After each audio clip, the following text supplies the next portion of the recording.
Vamos lá, o direito tributário começa antes de qualquer imposto existir. Ele começa na Constituição Federal de 88, porque é ela que define quem pode criar tributos. Isso é o que se chama competência tributária. Vamos seguir. Esse poder é dividido entre União, Estados, municípios e Distrito Federal. Porque o Brasil é uma federação e cada ente precisa de autonomia financeira para existir e funcionar legal. Esse poder de criar tributos não pode ser transferido. Se a Constituição deu a um Estado o poder de criar determinado imposto, apenas esse Estado pode fazer isso. Entendido? O que pode ser transferido é a capacidade de cobrar, fiscalizar e arrecadar, mas não o poder de legislar. Além disso, esse poder é facultativo.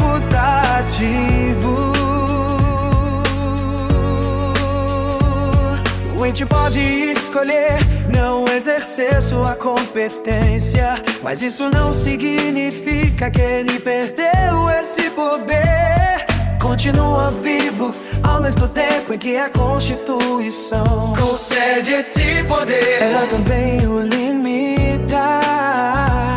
O Estado precisa arrecadar, mas não pode fazer isso de forma arbitrária. Surge então um conjunto de limitações ao poder de tributar. A legalidade é a base desse controle. Nenhum tributo pode ser cobrado sem que exista uma lei que o institua. Isso protege o contribuinte contra cobranças inesperadas ou arbitrárias. No entanto, essa regra não é absoluta em todos os detalhes. Em alguns casos, especialmente em tributos com função econômica, a lei permite que o poder executivo altere certos elementos, como a alíquota, para responder rapidamente às necessidades econômicas e controlar o consumo em uma função extra fiscal. A anterioridade complementa essa proteção. Presta atenção. Ela impede que o tributo seja cobrado imediatamente após sua criação. Um aumento em termos práticos. Isso significa que o contribuinte não pode ser surpreendido com uma cobrança instantânea. Existem duas formas principais dessa proteção. Uma impede a cobrança no mesmo ano em que o tributo foi criado ou aumentado. A outra exige um intervalo mínimo de 90 dias entre a criação, aumento e o início da cobrança. Em algumas situações, essas duas exigências se acumulam. Em outras, há exceções justificadas pela função do tributo. A isonomia traz a ideia de justiça tributária. Não se trata de tratar todos da mesma forma, mas de tratar cada um de acordo com sua capacidade econômica. Isso permite, por exemplo, que pessoas com maior renda sejam tributáveis de forma mais íntegra. Já a verbação ao confisco impede que o tributo seja utilizado como instrumento de expropriação. O Estado não pode exigir valores tão elevados que na prática retirem o patrimônio do contribuinte. Dentro dessas limitações tem as imunidades, que são situações em que a própria Constituição proíbe a tributação. Aqui não se trata de escolha do legislador, mas de uma vedação não derrota. A imunidade recíproca impede que entes federativos cobrem impostos fundos sobre patrimônio, renda e serviço, preservando o equilíbrio federativo.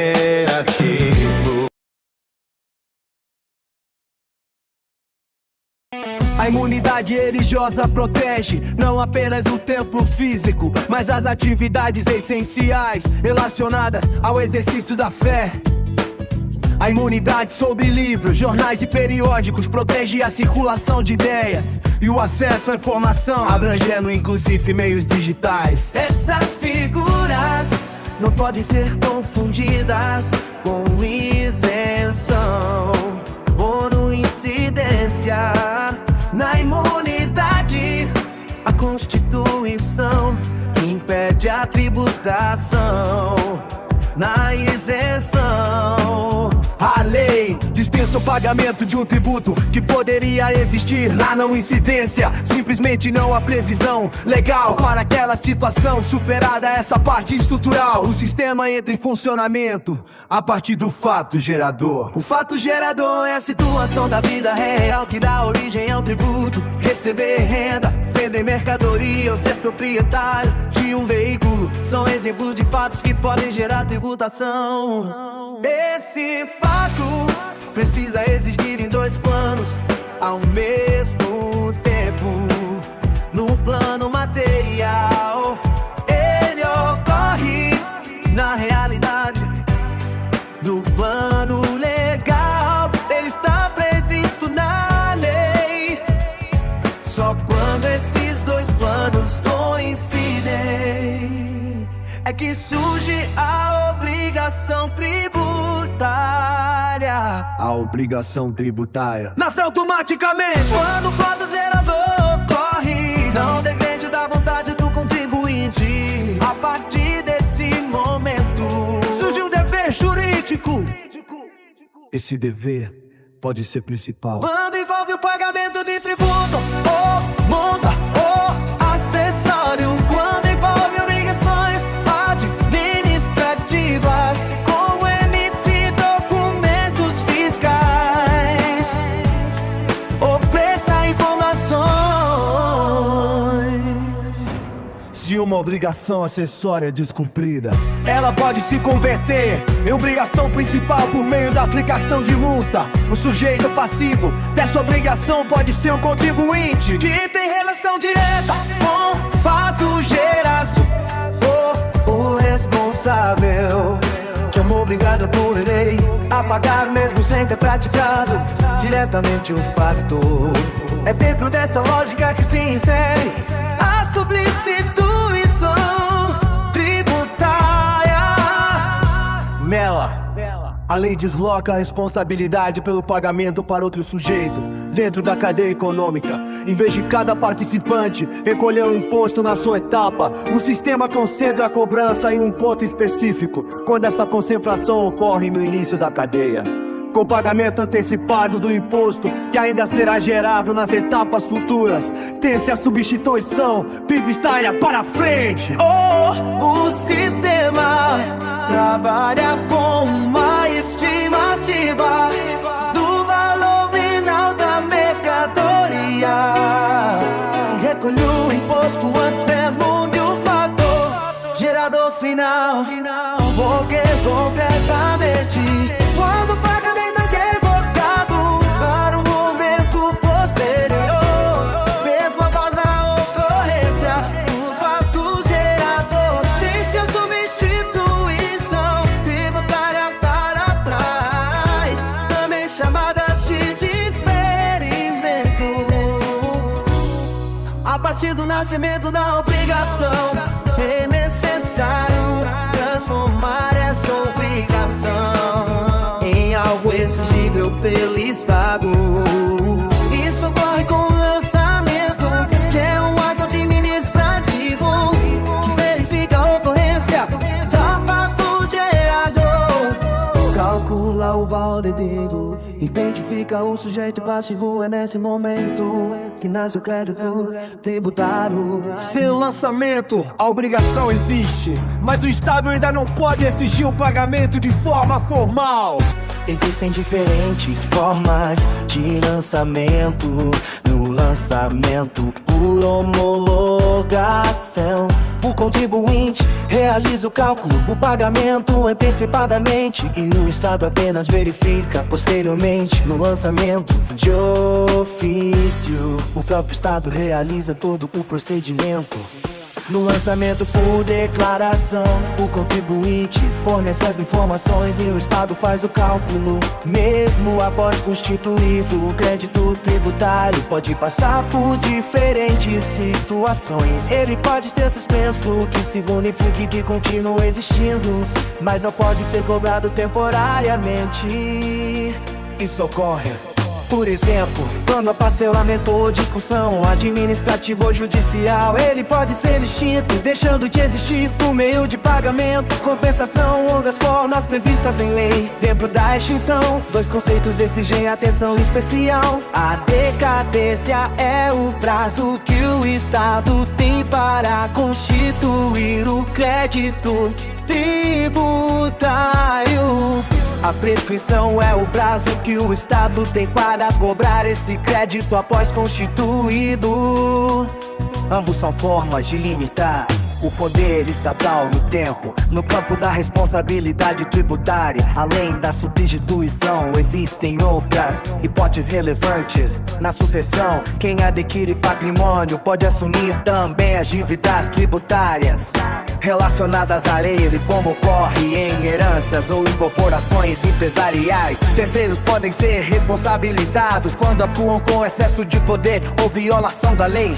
Em matéria de infrações, muitas vezes a responsabilidade independe da intenção, sendo suficiente a ocorrência do fato. A legislação tributária possui regras próprias de vigência, interpretação e integração em regra. A lei entra em vigor após sua publicação. Ela não retroage, salvo quando beneficia o contribuinte. Benefícios fiscais devem ser interpretados de forma restritiva. Quando há lacunas, o sistema pode recorrer à analogia, aos princípios e à equidade, mas nunca para criar tributos ou tratar os tributos em espécie. É necessário compreender a lógica de cada um. O ICMS tem incidir sobre a circulação jurídica de mercadorias e serviços. Circulação, nesse contexto, não significa apenas deslocamento físico, mas mudança de titularidade. Ele segue o princípio da não cumulatividade, permitindo que o imposto pago nas etapas anteriores seja compensado nas etapas seguintes. Dentro desse imposto surgem mecanismos como a substituição tributária de diferencial de alíquotamente ICOs. Desde uma tarefa nas operações entre estados e SESI para ajustar a arrecadação, garantindo que estado onde a total o consumo receba a parcela que lhe corresponde, calculando-se a diferença entre a alíquota interna e a interna. O IPVA incide sobre a propriedade de veículos automotores. O fato veador a condição de proprietário do veículo que se renova periodicamente. A base de cálculo é o valor do veículo e a alíquota é definida pelo Estado. O ITSM incide sobre a transmissão de bens e direitos por herança ou doação, sempre que alguém recebe patrimônio sem contraprestação. Surge a incidência desse imposto, cuja competência é dos estados. Se o crédito tributário não é pago, ele é inscrito em dívida ativa.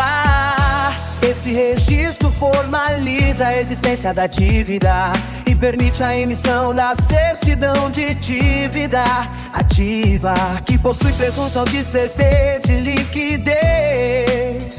Com esse documento, o Estado pode ajuizar a execução fiscal, que é o procedimento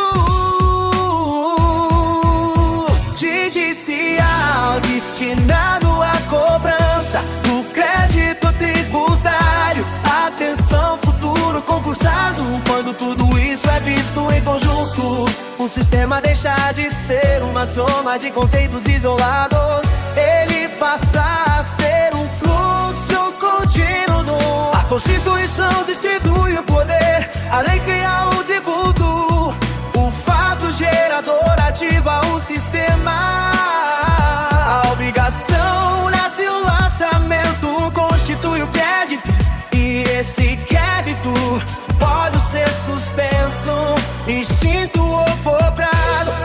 for pago segue para a dívida ativa e posteriormente para a execução judicial. É assim que o direito tributário funciona na prática, como um sistema integrado que organiza não apenas a cobrança, mas também os limites, as garantias e a distribuição de recursos